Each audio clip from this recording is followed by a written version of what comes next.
gara-gara rujak. 2 bulan kemudian, Aiden siang itu menjemput Gwen. Pulang sekolah. "Are you okay?" Aiden menatap wajah Gwen yang terlihat pucat tidak seperti biasanya.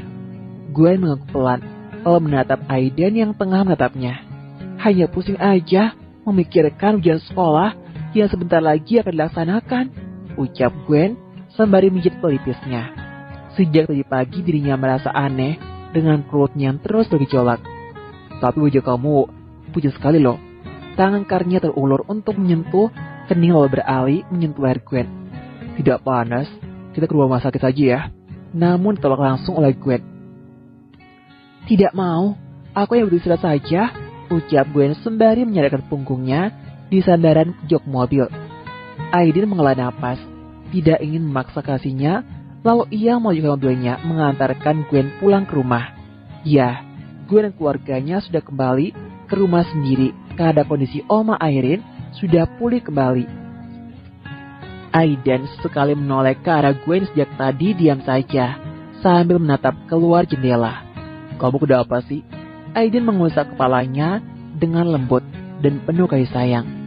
Gwen tak menjawab. Gadis itu menegakkan punggungnya lalu minta Aiden untuk menghentikan mobilnya. "Aku mau itu." Gwen menunjuk rujak yang mangkal di depan Alfamart. "Hah?" Aiden terbengong seraya mengernyit heran. "Sayang, itu gak sehat toh." "No," tolak Aiden dengan tegas. "Tapi aku ingin." Mata Gwen berkaca-kaca dan bibirnya sudah menepuk ke bawah. "Tidak, aku akan belikanmu di tempat lain. Jangan di situ." Aiden tetap tidak ingin mengizinkan Gwen dan segera maju ke mobilnya tanpa mendengarkan rengekan Gwen. "Kamu egois banget sih." Gwen benar-benar emosi, kesal, sedih dan kecewa bercampur menjadi satu. "Kamu juga aneh. Kenapa ikan rujak itu kamu semarah ini?" Aiden tak habis pikir dengan kasihnya ini. Tidak berselang lama, mobil kendarai Aiden sudah sampai di halaman rumah Gwen. Gwen sudah keluar dari dalam mobil dan menutup pintu dengan keras. Namun sebelum itu Gwen berkata tegas kepada Aiden, "Jangan pernah memikul lagi. Aku sangat bencimu." Aiden mengusap wajahnya kasar seraya menatap Gwen yang masuk di rumah. "Dia kenapa sih?" Aiden pun turun dari mobil dan ingin bicara baik-baik dengan Gwen. Akan tapi kasihnya itu sudah terlanjur marah kepadanya. Bahkan ia mengetuk pintu kamar Gwen berulang kali pun tidak digubris oleh kasihnya itu. "Ada masalah apa?" tanya Vika yang menyaksikan Aiden memelas di depan pintu kamar pintrinya dan terus mengetuk pintu tersebut. "Masalah kecil, Bah," jawab Aiden dengan lesu. "Anak itu mungkin akan sedang kedatangan tamu bulanannya. Makanya saya titip, kamu kantor lagi sana, biar Mama yang menasihati anak itu." Vika menjadi tidak enak kepada Aiden karena tingkah putrinya yang kanakan. Akhirnya Aiden pasrah dan pamitan pada calon ibu mertuanya. Aiden sudah berada dalam mobil sambil bergumam, "Kedatangan tamu bulanan." Otaknya berpikir keras, padahal tadi malam ia yang terjatuh kepada Gwen, tapi kasihnya itu bersih. "Oh, mungkin tadi pagi baru halangan." Gumam Aiden lagi, lalu segera maju ke mobilnya menuju warga grup. Tetap saja, pikirannya tidak tenang karena Gwen marah kepadanya dan tidak ingin bertemu dengannya. Ini semua gara-gara rujak. Kayaknya kecebongnya udah berubah menjadi berudu nih. Gue yakin. Di sisi lain, saya sedang cuti bekerja karena istrinya sedang sakit. "Lo bego banget sih, Red," ucap Sean kepada istrinya yang sedang makan kacang dan membuang kulitnya di lantai. Padahal ia baru saja menyapu dan mengepel. "Oh, suami sayang istri ya." "Lo yang bego," balas Irene dengan kesal. Melotot tajam mulutnya terus mengunyah. Irene duduk di ruang tamu sambil menaikkan kakinya di atas meja. Sean berdecak kesal. Tanpa banyak protes lagi, ia mengambil sapu dan bersihkan kulit kacang yang berserakan itu. Entahlah, belakangan ini istrinya sering mual di pagi hari dan akan siap lagi saat sudah siang hari. Bukannya itu saja, yang buat Sean heran, sikap istrinya pun berubah menjadi sangat menyebalkan. "Yang bersih," Ian berkata lagi sambil melempar kulit kacang ke lantai. Sean menunggu kesal melihatnya, seraya berkacak pinggang. Lo minta gue perkosa lagi ya? Kesal Sean. Cih, ogah, jawab Iren sambil melengos dan melanjutkan makan kacang. Keduanya tipe pasangan suami istri yang aneh. Bagaimana tidak? Mereka berdua tidak pernah romantis dan tidak pernah akur. Apalagi Sean manggil istrinya saja dengan sebutan lo gue.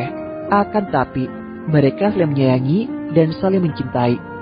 Justru perdebatan kecil yang selalu hadir antara mereka malah semakin menguatkan cinta mereka berdua. Sean buang sapu yang tangannya dengan asal, lalu menghampiri istrinya. Kemudian mengambil bungkusan kacang yang bergambar burung Garuda itu dan meletakkannya di atas meja. Sean, protes Iren. Apa? Lo nantang gue, sekarang kasih kupa gue. Capek tahu. Seharian beres-beres rumah. Ucap Sean lalu menggendong punggung istrinya yang terus meronta. Perhitungan banget sih. Iren cemberut kesal saat direbahkan di atas tempat tidur oleh suaminya.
Makasih ya sayang.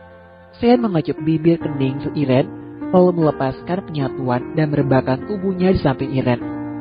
Iren menjawab dengan anggukan kepala karena tubuhnya terasa sangat lemas. Sean miringkan tubuhnya, lalu mainkan gunung kembar Iren dengan gemas. Lo kok gak pada dalam bulan? Tanya Sean sembari meremat dan mainkan pucuk gunung itu dengan gemas.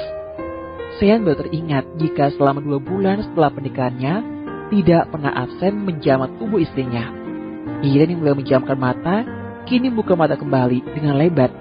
Iya ya, aku baru ingat, ucap Iren seraya mendudukkan diri. Sean pun terus mendudukkan diri, lalu menangkuk wajah Iren dengan binar kebahagiaan. Lo hamil, Ren, gue yakin. Benarkah? Tanya Iren dengan wajah tidak percaya. Sean mengangguk pelan. Sebagai pria yang sudah pengalaman, tentu ia tahu masalah ini. Iya, gue yakin banget. Sean bawa Iren ke dalam pelukannya dan mengacup pucuk kepala Iren berulang kali. Kita ke rumah sekarang. Ajak Sean segera beranjak dan mengambil pakaian baru dari dalam lemari, sekaligus mengambilkan pakaian untuk istrinya. Jangan lupa like dan dukungannya.